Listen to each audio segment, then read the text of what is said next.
everyone and welcome back. I am doing a quick flip through, can't talk right now, sorry, through my December Daily 2017 album. This is like how, it's my version of foundation pages. Sorry, my kitty cat's here, so please excuse her. So getting back to my December Daily, I'm doing a quick version of what I do for my foundation pages. I very basically sort of lay it all out in the album, and then obviously things can change as they need to, and yeah, you can add in the stories where they should go, but also make sure that you're using all the product that you love, because that's the main thing I think for me, is that I always forget that I've got that 3x4 card that I really loved, or the 6x8 card, or a transparency, or in this case the gold foil tags. So I've put them in, they're sorted, and that's it. So to start off with, I have done, and I'm not sure how clearly you're going to see this, I'm just going to get another piece of paper to contrast. Whoop, here we go. So I have used the 6x8 piece of paper, cardstock. Now I don't have a Silhouette machine or a Cameo, but if you do, obviously you could do that very, very simply. But I use my Microsoft Word document, opened it up. I did an individual text box and put in a letter each, made them all the same size, and then slightly overlapped them. Printed that out and cut it out, and then I laid it on top of this paper here, and then I fussy cut around it. So when I go rolling close, you can see my messy cutting. But when you have it down here in the album, you can't tell, which is amazing, and I love it. So then I've tacked on one of these little Merry and Bright tabs. Now I hope it's bright enough to see. There we go. So Merry and Bright, and that one's one of the sticker tabs that came in the kit. So just to show you a little bit better, that's what it looks like. Now my plan is to have, because it's so white, the background paper in this is white, and then I've punched holes. Sorry, quickly I'll say that. I've punched holes, lined them up for the binder, and then I put support rings onto the back just to reinforce that a little bit. So my plan is to have a big red envelope sitting right behind this. That'll make the white pop and all the colours in the word Christmas pop. So that'll be good. This is like my title page. I don't know if I'm going to have something on the front or whether I'm going to slip this to face it back this way. It all depends. But this is the Ali Edwards paper, 6x8. Her little love hearts. This here is from my Week in the Life. It was 4 individual chipboard pieces, embellishments that we got in the Week in the Life kit. I'm not sure if it was this year or last year, but it's one of them. And I've put as a backing, I've used it as a frame, like a photo frame, printed 2x2 inch photos from last Christmas. So this was us last Christmas.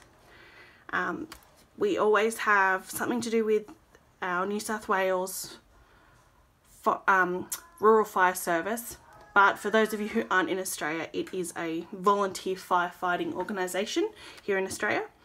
So there's always something to do with that because we're in summer and it's hot and bushfires are everywhere.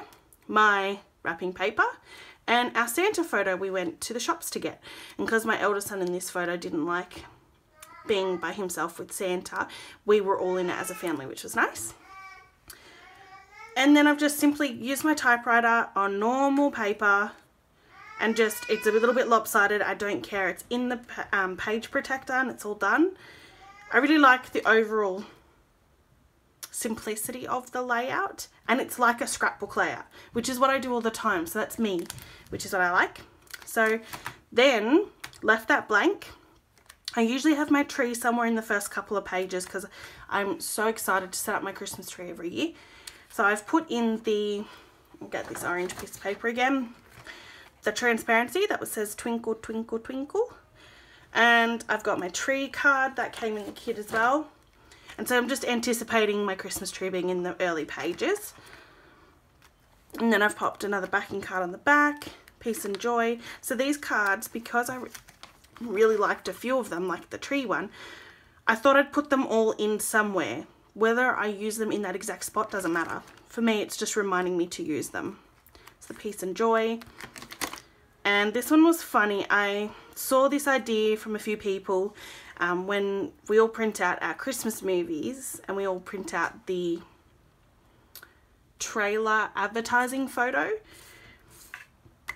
This year I got a piece of acetate, which I had in my stash, and I've just punched out according to where the holes go for the binder. I've just used a double-sided tape and I printed on my photo printer the trailer in 6x4 format for Elf, and then I've just fussy cut the Elf figure himself and then the E and the L, E and the F, and then here's the L. So then this will be somewhere or in my album to do with movies and Christmas movies and getting our festive excitement going, because my boys are little. This is one of the ways that we'll show them our Christmas traditions through our family experiences of Christmas movies, and also teaching them about Christmas. That's one of the ways that they do it. That's how we socialize our kids and teach them about what we do in life and right and wrong and naughty and nice. So yes, all the big story then I've left that behind so I can either write or do a big photo spread. This is not from the kit. This is an old one from my stash. I really love this paper. I wanted to use that. Same here, I liked those. That's the other transparency. I've just put it on the back of the backing card. Then I've put this halfway through and I had these in my stash. So these are two other tags, a plain one. This is double-sided. I think I'd use the black, white and white and then cover that. So they're in there. Thinking along the lines of what Ali's done. And I even like, I don't have them here with me, the oval cards. Maybe putting it there with a number or a wreath, the wreath, plastic wreaths that we got. So there's that, remembering to use it, the joy card. And then I haven't put in numbers because I don't know where the numbers are going to fall. So 2x2, I'm trying to just change, every page is slightly different for the layout. This is 4x4, not 4x4, 4 3x4, sorry. Most Wonderful Time, the story card. This is another one from my stash with the perfect red. Dashing Through the Snow in a One-Horse Open Sleigh. It's from a carol. And that might be where I add the carols. It's a full 6x8 page. The love page. The card, the big tag card. And all I've done is got ribbon from my stash, and I've actually stapled that so that it'll stay there as well, and punched down the side. Have not stamped or anything down that. That's fine, I'll do it on the day when I decide what story is going to be there. Wish. And then roughly where I've gone to Christmas, where I anticipate the 25th to be, I've put Merry Christmas, and there's a little 3x4 card that I absolutely loved that said the 25th. So that'll be my 25th. I usually have 3 or 4 page protectors for Christmas Day, because we'll have our own Christmas Day with me and my boys, and then we'll go do lunch or dinner with family and rellos. So our Christmas Day is usually pretty long, and then I do a Boxing Day as well. So I've got some page protectors at the end there for that. I do have spare. I do even have the 3x8 page protectors, which I want to add throughout because I bought the Avery Index tabs as well. So hoping to add all of that in, but this sort of gives you an idea that you don't have to have set ideas for your foundation pages. You can just have things chucked in to give you a handy hint or a push in the right direction of the stories that you want to have.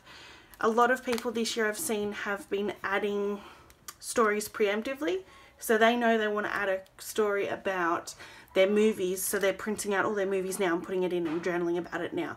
Some stories can be done before, like ahead of time, before the actual days, and you don't have to have this story that actually happened on the 4th.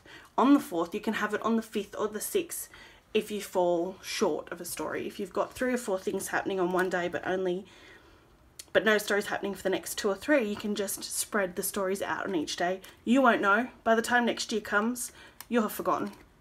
So I hope this has helped you, and I hope I've inspired you with some of my little bits and pieces. I haven't done my reasons why yet. I don't know how I'm going to do it. I'm actually thinking of doing my reasons why over here on the front of my cover, and maybe even decorating or embossing, but we'll see how we go. And hopefully you'll see it in my December daily videos as I get uploaded. Thanks guys for watching. See you later. I hope you enjoyed.